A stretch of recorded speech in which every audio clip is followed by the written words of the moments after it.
So we've got Mark Glynn here, he's the Senior Associate at our ASBC's honorary law firm, Bartier Perrier. We sincerely appreciate the support that Bartier Perrier provides the association. We've had Mark present before on building contracts at some of our meetings previously. It's been great, and he's got some real insight into some of the legal implications that have come out of this cladding issue. So hand you over to Mark. Thanks very much, Mark. And can I just commend the earlier speakers, because I think I certainly have learnt a lot about the technical side of the cladding, and I think that what I've picked up from each of the speakers is something that leads into what I want to talk to you today about, which is the legal liability that arises out of this combustible cladding issue. We learned from Roger that if they're deemed to satisfy provisions or performance requirements are removed, then contractors or those that are faced with a rectification of a building have to look to what product they install or what product they use. Will it in fact comply in times to come? We heard from Dean about the subjectivity of the application of the building code, and of course that comes down to the professional judgment that consultants involved in the delivery of a construction project are engaged to and required to make, and those also add to legal liability issues that will be determined, as one of our speakers said, invariably by the court.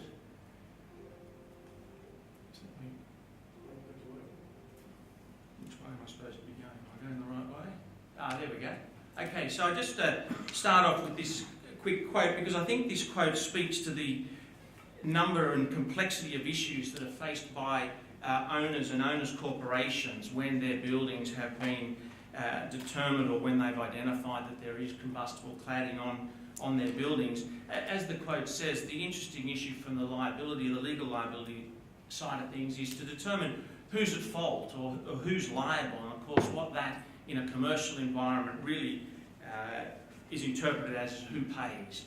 And these raise a whole lot of complex questions, and they affect all the stakeholders in the delivery of a project, and in the industry as a whole. And we'll look as we go through, and we've heard some speakers already today talk about the legislative responses with this new Product Building Safety Act which has come in. But of course, so we've got responses from the government and the regulators, then we've got obviously the interested parties of the owners and the contractors, and of course the consultants who are involved in the project delivery. And this gives rise to a number of practical, commercial and legal considerations that add to this complexity, and it's those that I want to talk to you about today. I've got 30 minutes. I'll go as fast as I can. I do appreciate coming in about at number 5. There are some topics which have been touched on by others before me, so I'll move through those as quickly as I can. But I want to look at this question of who's at fault and who's liable, and obviously what might colloquially be referred to as the blame game, because obviously what we're seeing is that parties involved in the delivery of a project, when these issues come up, is that there's a lot of jostling around as to either try and stick or attach blame or liability to a party in the delivery of the project, and also for others trying to shift it across to others that are involved. And the question of liability then is very complex, and people will look towards not only their contracts that they're involved in, but also the legislation.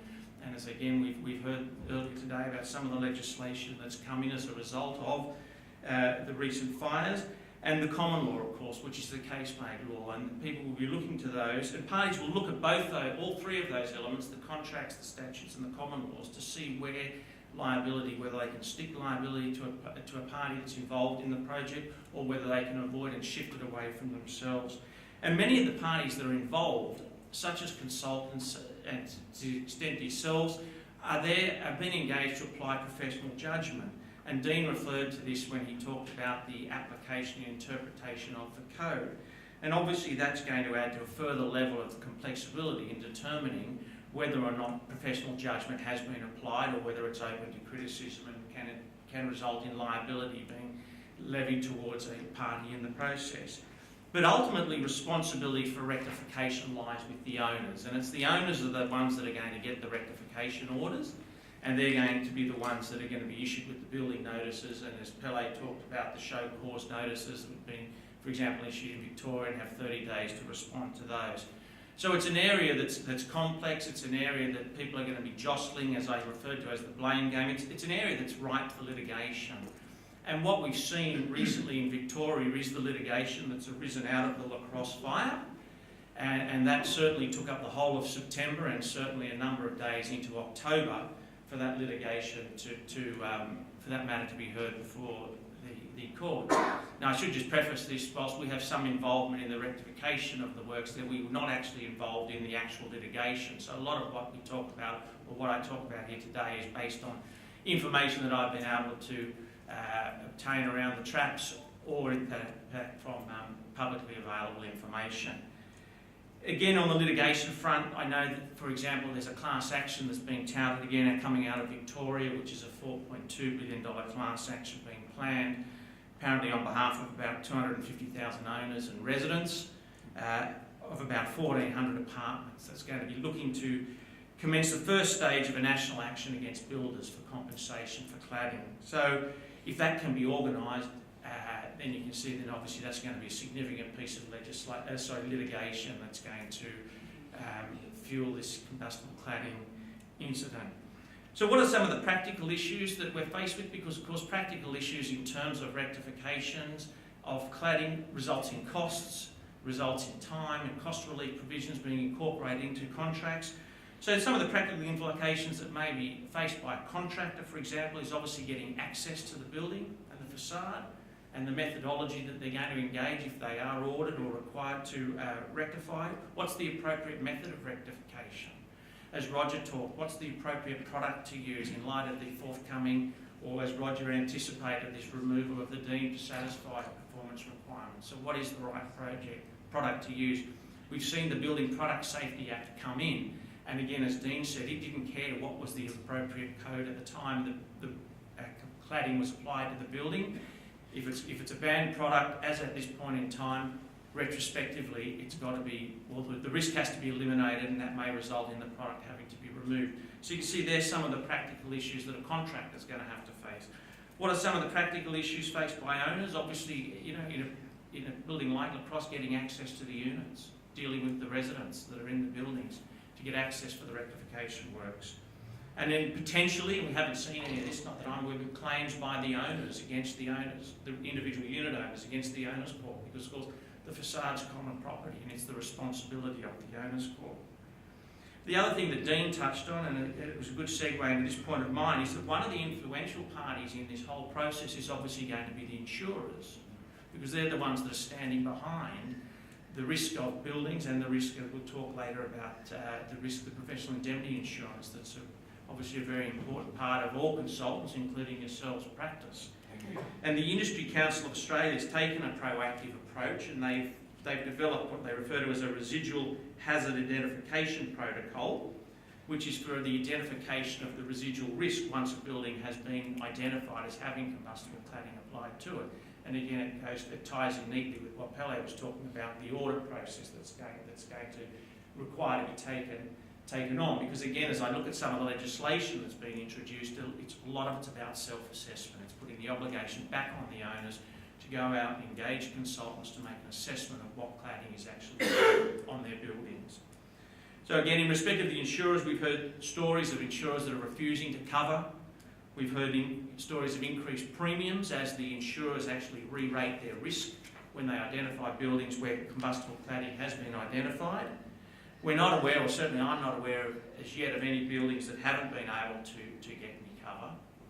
Again, as I said, on the terms of professional indemnity insurance, as owners seek to recoup or get compensation for the costs of rectification, there's going to be a whole examination of what was the role of all the consultants involved in the delivery of the project. And as the owners seek to shift some of that obligation again away or onto contractors, and contractors then onto consultants that may have been engaged throughout the process, that's obviously going to trigger professional indemnity insurance policies, and that's going to have a natural commercial reaction as the insurers re-rate those policies to increase the cost of premiums. And again, we've heard anecdotal stories of certifiers' insurance premiums increasing by 200 to 400%. I'm not sure whether Dean would attest to that. Okay, there you go. So that's a commercial implication that's arising out of this. And then I'm going to touch briefly on what the authorities have done. We've heard a lot about the Building Product Safety Act But once a product is a banned product and rectification orders have been issued, then there is some other amending pieces of legislation that have picked up on that concept as well, which we can talk about.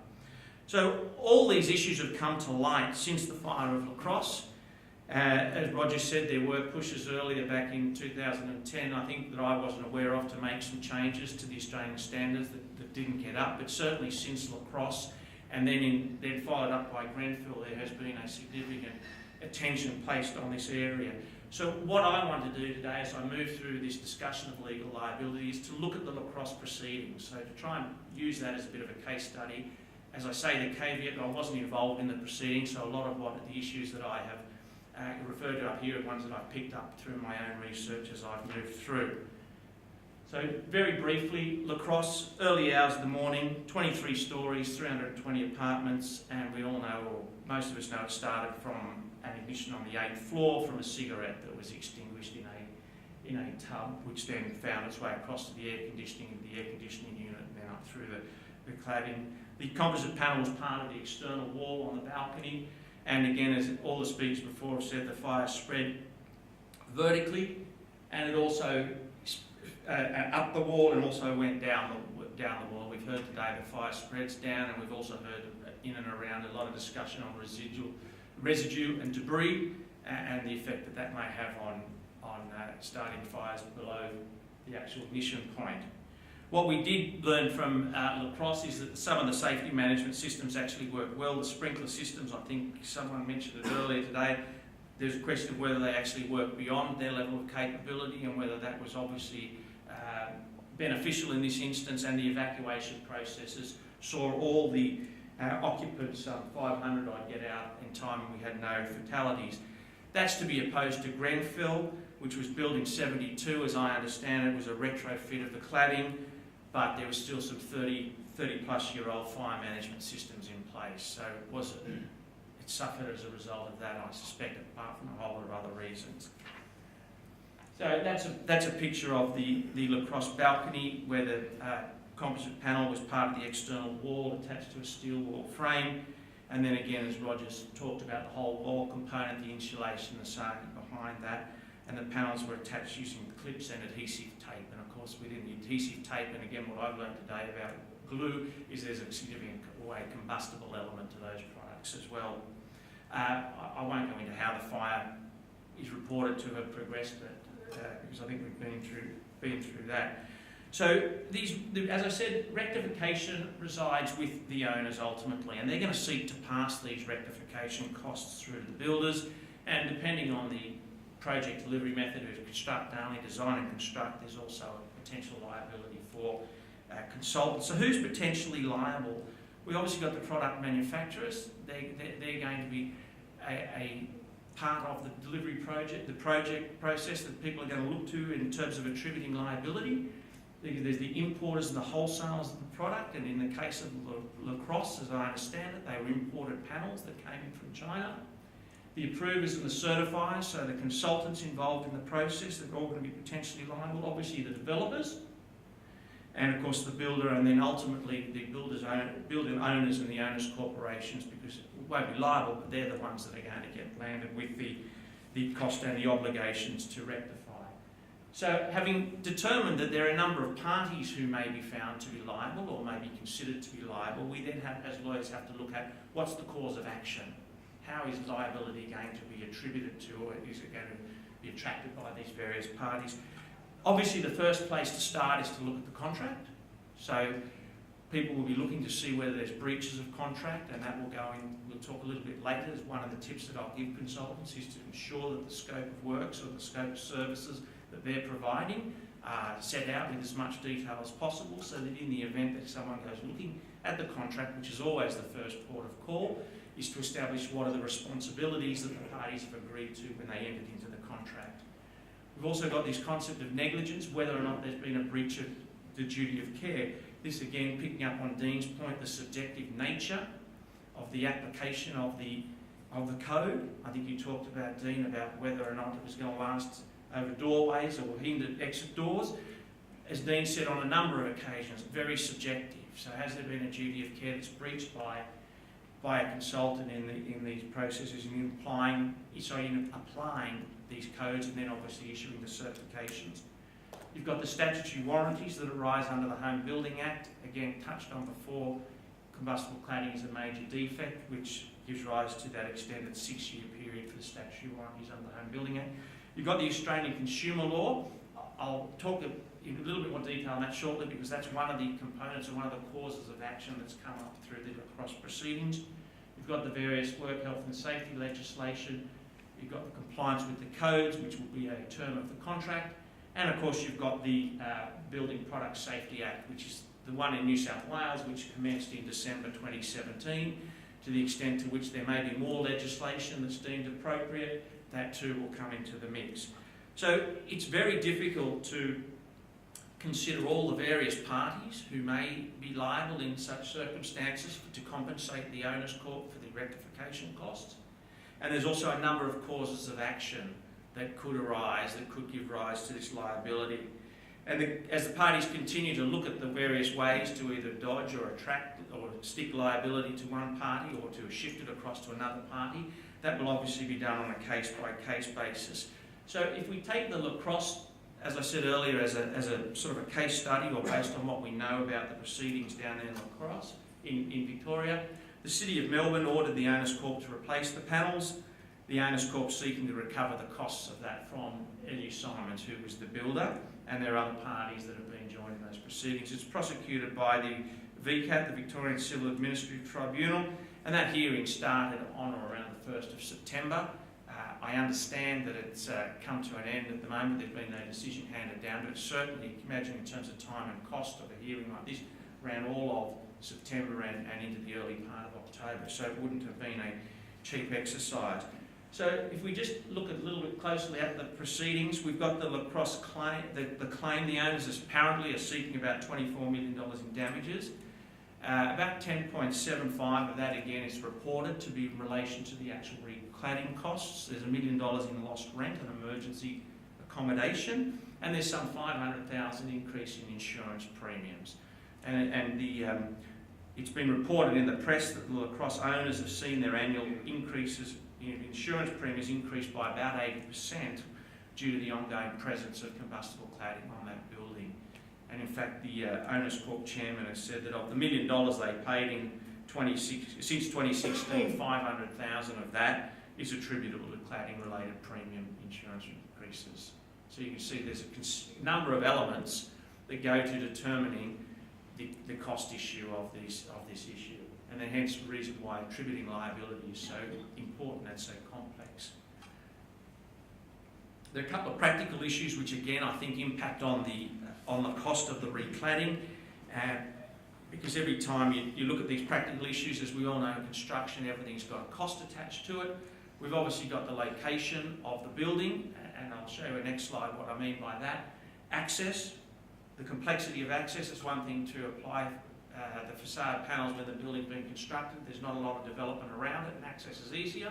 Now they come back some 4 or 5 years later and there's obviously some other buildings and access is not like what it used to be. Obviously you've got a weather component. Again, I'm thinking from my contract point of view, every time you draft a contract and you're given extensions of time, you've got delay damages, which all adds up to cost in terms of the undertaking of a rectification project.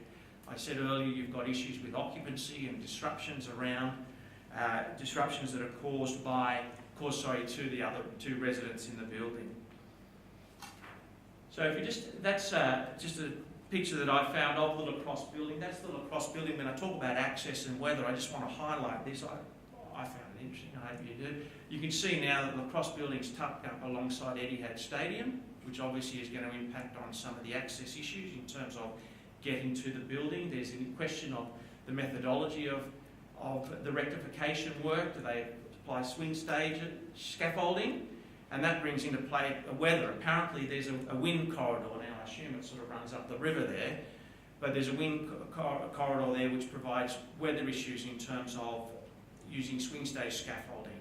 And apparently, again, I'm told, I'm no expert, but down there once the winds get up around 35 kilometres an hour, obviously those swing Today's scaffoldings have to be grounded and can't be operated from. So again, you've got time, and we all know time, particularly in a construction contract of any nature, equates to cost. So the other option again is to abseil and try and rectify from the inside out. So this whole question again, as I think Roger touched on, not only the product to use, but the methodology of the rectification in circumstances where you're coming back in after the construction of the building some years ago. And again, go to Dean's point about the Building Safety Products Act. Doesn't matter when the building was built or when the combustible panels were attached to the building.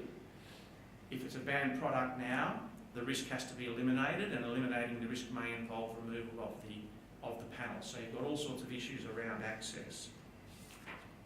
So back to the lacrosse proceeding. So L.U. Simons was engaged under a design and construct contract, and again, as I understand it, the specification called for aluminium composite panelling without actually specifying a particular brand, and it specified use of them for the external walls, including the balcony walls, and we understand that all the materials to be provided to the superintendent for approval. So that's one of the first key issues. You see where we're going to with this, is did the superintendent, what approvals did the superintendent provide, and is there any liability that ought to be assumed there? So L.U. Simons in turn is reported to allege that the building surveyor, or the certifier as we know it up here, who was novated, as I understand it, to L.U. Simons under the D&C contract, approved the use of Alucobest and issued the building permit. And there's an allegation that they failed to stipulate no storage on the balcony when issuing the occupancy certificates. So again, that may seem like a tall ask.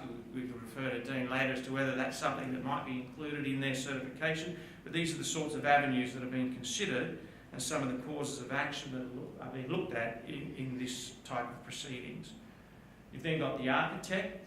The architect there's an allegation that the architect was responsible for choosing the cladding.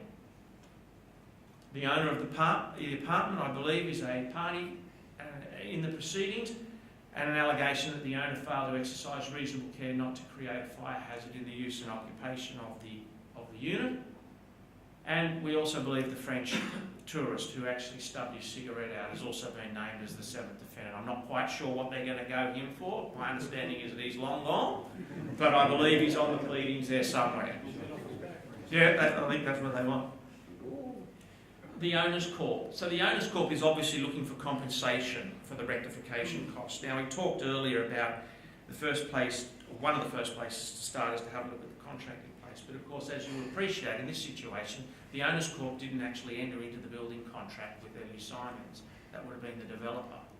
And the courts have been, it's difficult to allege a breach of duty of care by a builder to an owner's corporation, and in fact the courts have been reluctant to recognise that duty of care owed by a builder to any subsequent owners or purchasers of a commercial building.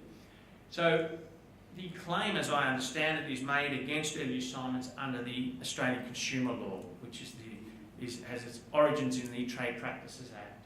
So L.U. Simons, as I said earlier, imported the panels.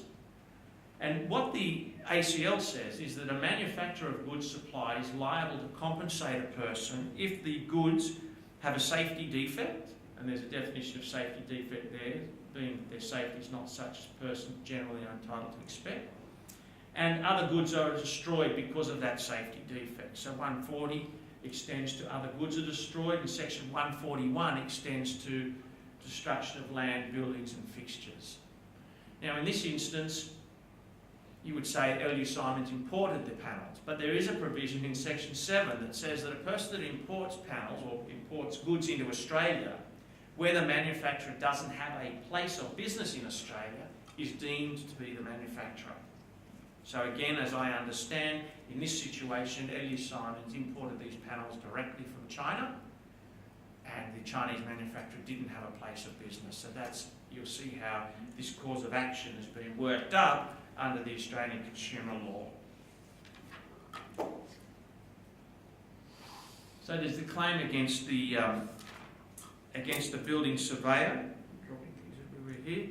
So L.U. Simons apparently alleges that the surveyor, or in our terms up here, the certifier, approved the use of the Alucobest cladding, as well as issuing the building permit, and failed to stipulate that the balconies could not be used for storage when issuing the occupancy certificate. So there's this question of whether or not the certifier, in applying his or her professional judgment, has exercised that judgment reasonably, and whether or not there's been a breach of the duty of care there.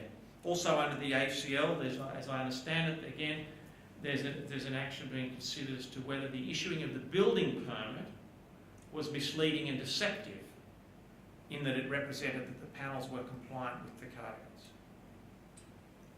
The claim against the architects, again, is a claim of negligence for a breach of duty of care, and the allegation is that the architect failed to check the samples and that the design that the architect provided failed to comply with the BCA. And apparently, L.U. Simons' expert says that the architect never provided a specification suitable for construction purposes and therefore failed to fulfil the services required pursuant to its consultancy agreement. So you can see where that line of allegation is going. Again, this question of subjectivity may arise. It's going to be surrounded by expert evidence as to whether or not the specification was suitable for construction purposes. L.U. Simons' expert says that the review of samples by the expert wasn't sufficient. Now, of course, the architect responds and says, well, their role under their agreement was only to choose the colour. So again, there's some discrepancies there, and on a case-by-case basis that will be issued.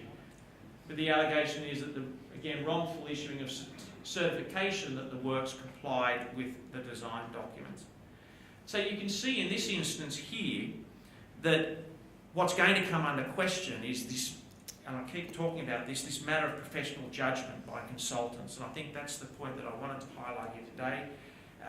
In a room of consultants is that you are engaged and expected to apply professional judgment, and that's going to come under scrutiny. So in this instance there will be decisions of judgment made to use aluminium composite panels, which parts of the building to use it on, and how to install them. And those are all matters of professional judgment. And there is an argument that I heard and that I liked, and I'll be interested to see what your views on it, is that these issues are becoming more and more difficult in modern construction, and that the standards are not necessarily keeping up with modern construction. And I think what I took out of the earlier presentations here today is that, I think again, Dean, if I refer to you, the code used to be updated regularly, and then Roger went to some detail to explain to us how the code is now updated every couple of years, and because of this recent issue with cladding, they've had to put something in between the regular 3-year period of updating. Things in this day and age probably need to be updated more regularly than that. And again, what I look at, and forgive me, I'm not a builder, but this is just two examples of what I might call traditional buildings and a modern building. You've got in the traditional building, you've got a sort of a clear delineation of compartments. You've got separation. Now, admittedly, that's not by way of panel, but that might be separation and a duplication of the floor plan. If you look across to this building, on the other side, where you can obviously see the owners have had a significant desire for the aesthetics of it all, buildings like that, I suspect, must challenge the code, because there's not this clear delineation. It's pushing the standards beyond a level of design that maybe was intended. So there's unclear delineation, and obviously in these modern buildings, you can imagine that issues of fire separation must be significantly more difficult, I would have thought as a layperson, to the more traditional buildings. Now, the question of fire, as we've heard today, is all about fire safety management, and there's more aspects to it than just the cladding or the panelling on the front of the building. There's everything that sits behind there. We've heard some discussions about, I think someone raised the question about whether there should be a whole unit applied there, but it also goes to sprinkling, isolated stairs, evacuation process and things like that. But you can just see the challenges.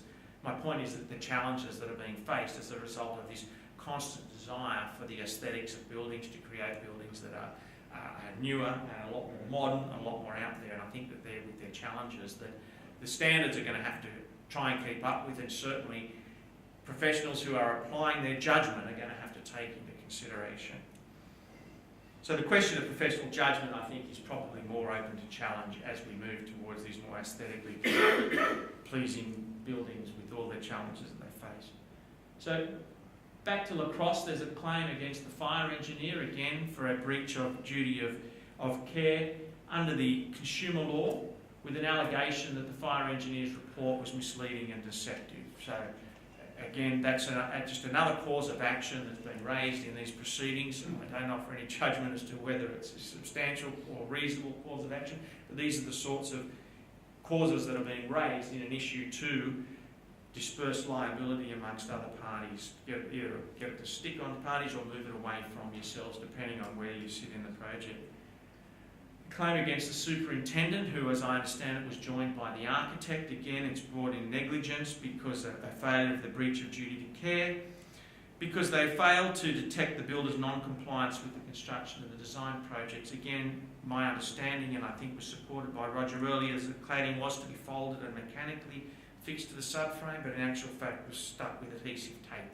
That may simplify it a little bit, you'll forgive me for that, but the point I'm trying to make is that there's an allegation here that the superintendent failed in their duty of care that they would have owed to the contractor, to Early Simon, because they didn't detect, beg pardon, to the owners, because they didn't detect non-compliance with the construction and design specifications. So my point is that you can see that there are a number of parties involved, a number of causes of action, and this whole question of who's responsible and who's liable and who's ultimately going to pay is a complex question, and it's one that's going to take up a lot of time and a lot of cost involved in actually wading through it and getting the courts to come up with a decision on a case-by-case basis, because in each project where this issue arises, you've got different contracts that are involved, you've got different people involved. You might have a construct-only contract versus a design and construct delivery method, and they're going to give rise to different issues at a time. Certainly, right for litigation, I know again in Victoria, Lend-Lease is to replace the cladding on the Royal Women's Hospital, and Lend-Lease apparently is suing the consultants because they're alleging that the building surveyor in this instance failed to notice that the design documentation included the use of a combustible material. So again, we heard today, if it's been specified by the architect, what's the extent of the certifier's obligations to apply their professional judgment, and that's something that will come under scrutiny. And also an allegation that the surveyor or the certifier in this instance failed to make the builder aware that the cladding didn't comply with the building code. So I understand that that claim is in the vicinity of about $8 million. So it's not a small issue that we're talking about. We've spoken at length through others as to what the various responses have been by the states. It's a little bit like the railway tracks. Each state is doing their own thing. Certainly Victoria, as a result of the fire down there in La Crosse, has been certainly the first out of the gate to come up with some task forces and legislations. But mostly the states along the eastern seaboard here have established task forces, which have resulted in a number of audits being conducted by the various fire departments. And there's been predominantly a focus on the government buildings initially, and again, Roger touched on some discussions that he's had with councils who are obviously very involved in this process. There's been legislation that's been introduced which provides various powers of inspection and rectification, such as that Building Safety Products Act. But the emphasis is on self-assessment. And again, it ties in nicely with Pelle's discussion about this whole audit process and the documentations and getting to the bottom of the various actual cladding that's been put onto the side of these buildings. So in New South Wales, we've had a task force. Again, Fire and Rescue have inspected about 2,300 buildings, about 535 have been identified as high priority, and of which they report 222 are residential buildings. They claim to have issued about 33,000 letters to building owners and residents and council. And so this is the task force that's been set up to deal with the situation in New South Wales, and they've certainly been active and they've been issuing these letters. Again, asking building owners to have a look at their buildings, get some professional advice, have a look and make an assessment as to what's the extent of any combustible cladding that may be attached to their buildings where it's been identified. Part of the 10-point task force plan was the Building Products and Safety Act. Now, I think we've probably done that to death here today. We all know what that means if a product is identified and it's decreed to be a banned product, then the risk that it causes has to be eliminated, and elimination may lead to replacement. So up until August, there were no products on the, I should just say it again, was touched on earlier, the Building Product Safety Act prevails over the code. So the fact that a building product may have been compliant with the code, as Dean said at the time it was applied or part of the construction process, is not going to provide you with any sort of defence or any sort of excuse for or reason not to take it off the building. The Building Product Safety Act will prevail in that situation. Significant penalties, as we said, again, someone said earlier, corporations, $1.1 million an offence and $110,000 each day. Directors can be personally liable, and in the case of individuals, it's $220,000 and or 2 years imprisonment and $44,000 penalty for each day of non-compliance. So you can see that there are significant penalties which go to the seriousness of this issue. One of the things that this Act does is it introduces this concept of a building product rectification order. And this is one that, again, that was spoken of earlier on. I just want you to hold that thought of a building product rectification order, because you'll see as I move through here, that concept or that terminology is picked up in other acts, which will require disclosure of non-compliance with building product rectification orders. So in August, we had the composite panels with greater than 30% P. In certain situations, I don't think there's anything more I can add on that, other than the fact that, as everyone has said, is it applies retrospectively, so it doesn't matter when the panels were actually attached to the building. I think what I can add to the discussion about the legislation that's come in is to have a look at some of the other amendments to other acts and regulations that have arisen as a result of this cladding issue, and how they are sort of intertwined with each other to the extent that they pick up on certain concepts out of the others. So we've got the Home Building Act regulation. The regulation 69A says that cladding is likely to cause a threat to safety of occupants if a building is a major defect. Under the Home Building Act, we all know that a major defect has the statutory warranties that are applicable for 6 years. Again, the Home Building Act has expanded the definition of a major defect to include specifically the use of a building product in contravention of the Act, the Building Product Safety Act. So again, you can see the legislators have not just issued the one piece of legislation, but they've gone that extra step and making it relevant to other bits of legislation that govern this area. We've got a new act coming in, or a new amendment to an act coming in on 22nd of October. And it applies to all new and existing buildings of 2 or more stories. And the object of this Act is to identify and collect information about buildings with external combustible cladding. And what this amendment does is it places an immediate obligation on the owners to register their buildings and disclose to the extent to which there's combustible cladding on their buildings. So owners of buildings occupied before 22 October have until 22 February next year to register their buildings. New buildings must be registered within 4 months of first being occupied. So again, this goes back to this original concept that I talked about. It's all about self-assessment and putting the obligation back on the owners.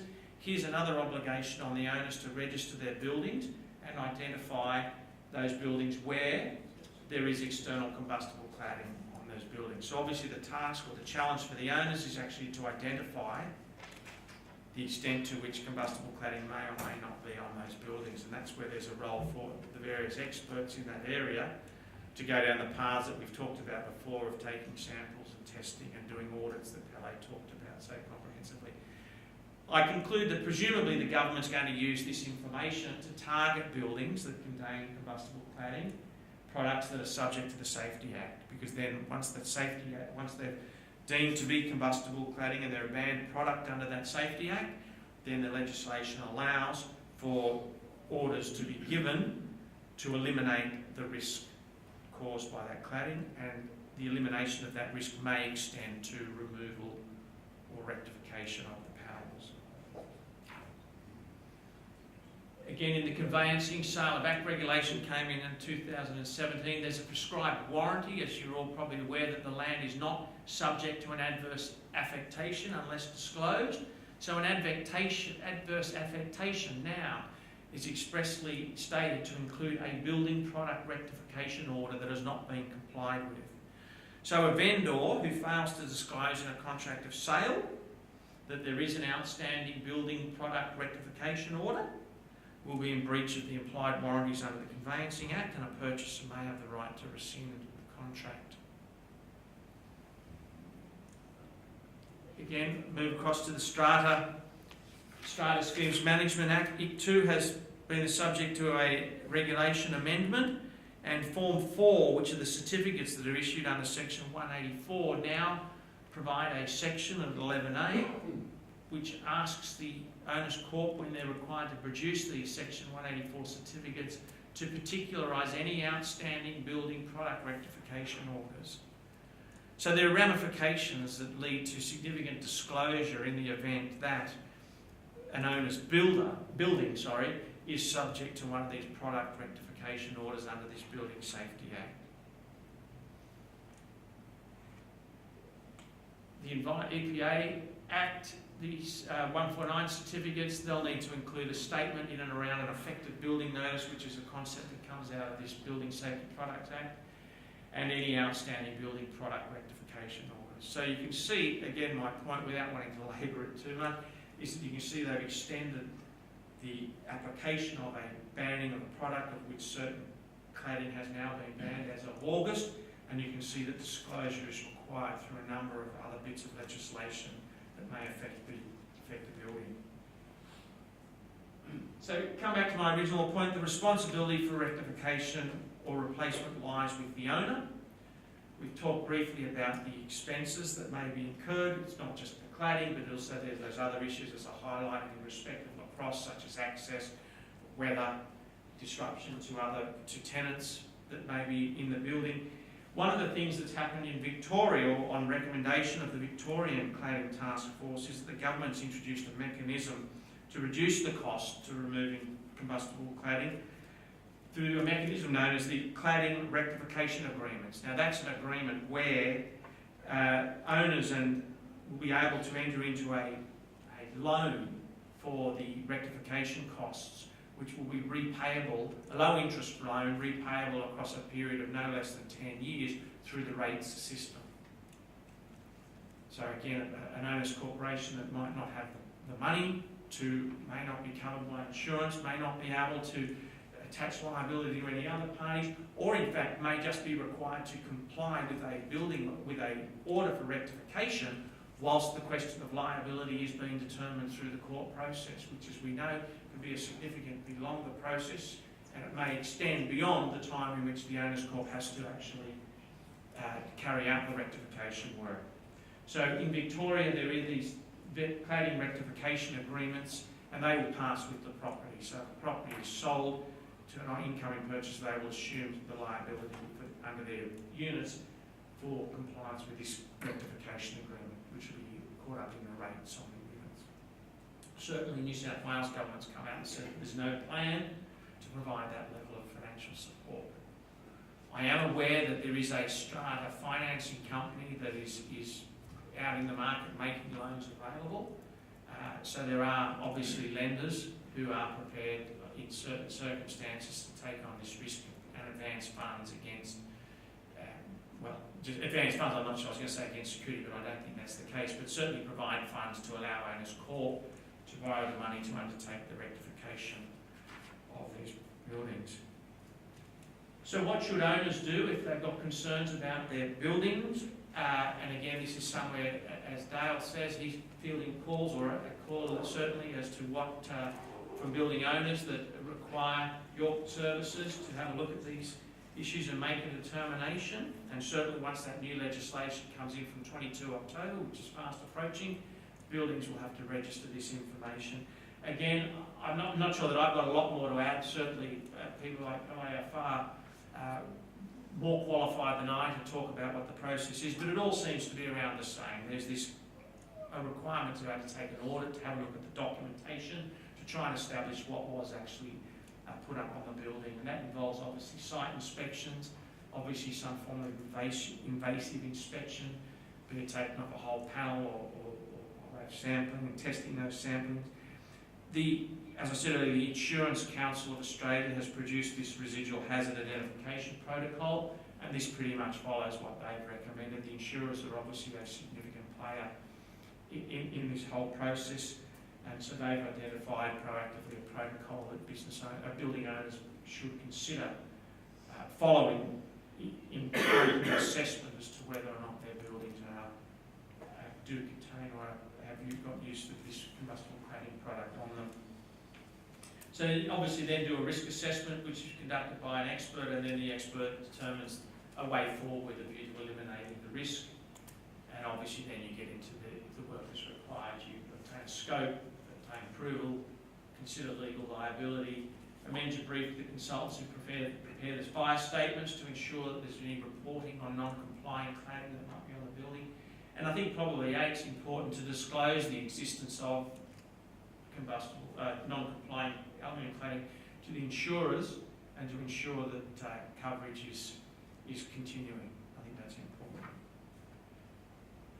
I just want to touch on now as to what you as consultants in the process might consider doing in terms of managing the risk that may arise. Again, as Dean says, all parties are potentially responsible, and therefore if you're potentially responsible, there's every chance you may appear on a legal pleading, or you may be joined as a party to the proceedings if someone thinks that there is a cause of action arising against you that may go to limit their liability or determine your contribution should it be found that you're liable. The obvious place to start is in your contracts. So contracts allocate risk, and as I said earlier, I think it's important therefore to accurately specify the scope of work and the responsibility that you're assuming under your contract.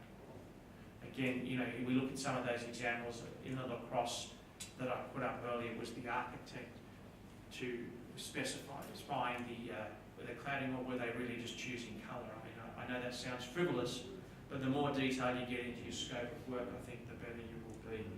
Have a look at the specifications and have a look at any testing requirements. I often suggest to owners that they might want to build into the specification hold points, get fire engineers to make an assessment of the design, and then maybe come back prior to practical completion to get a certification. Maybe use that as a condition precedent, for example, of the builder actually achieving practical completion, just to put in some few more steps in there to ensure that the various testings and the certifications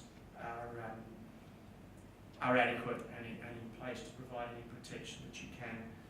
Have a look, obviously, at the warranties that you're giving under the contract. Are you warranting as a consultant that your designs, again, I might be talking about architects or fire engineers here, that the designs that you're promoting and putting forward are fit for purpose, comply with all the legislative requirements, comply with all the various codes. People like me, that when they draft these documents, we try and make them catch-all. We try and push the warranties and get warranties from consultants that not only will they carry out the work or provide the services in accordance with all the legislative requirements, but when the works are built, assuming that they're built in accordance with the specification, also comply with the legislative requirements. Look at your adequacy of insurances. Obviously that's a key one. And then indemnities. The number of contracts that were floated across David's and my desk where there are indemnities there. Indemnity extends beyond what's recoverable at law. Right? There's no obligation unless it's stated for the other party to mitigate their loss. So it can be open-ended. It can be extend to indirect or consequential loss unless it's actually excluded in the contract. So again, when I'm doing a contract, looking at a contract for a building contractor, and there are indemnities there, if we can't get the indemnities knocked out, which is increasingly difficult, we at least try to exclude them. We at least try to carve out consequential or indirect loss. Or we try and cap indemnities under a contract to a certain figure, be it the value of the contract sum plus a margin. So you want to consider these sorts of issues when you're looking at your contracts and looking at the indemnities that have been included and the risks that you're obviously asking to take. Indemnities don't even need to be termed in, they don't even need to be put in terms of there being a breach. There can just be a loss that's suffered as a result of your design or as a result of the building work being carried out, regardless of whether the contractor is in breach. If there's the indemnity is that wide, it's been allowed to get through and in the contract. So again, as I said, have a look at limitations of liability, consider caps, and consider excluding direct and, or have a look at this issue between direct and indirect loss, and have a look at excluding indirect or consequential loss, because that can extend significantly your liability. And then the question, again, as was raised earlier, this question of proportionate liability, looking at seeing, depending on what role you are, whether the proportionate liability law applies. Often in a D&C contract, the principal want to exclude proportionate liability because they don't want to be bothered having to try and prove liability against all the various individual consultants to it. They just want to take on the builder who's been involved in the design and construct process. A good design and construct builder will push back on that and say, no, we want to include the provisions for proportionate liability. So there's some of the issues that you ought to consider. And then there's obviously always an implied term to act with reasonable skill and care, or if a higher duty has been expressly stated. So beware contracts that impose a higher duty of care in their contractual terms.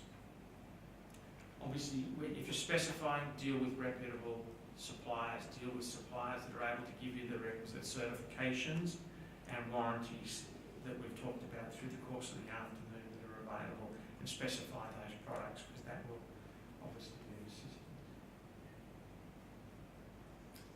Thank you very much.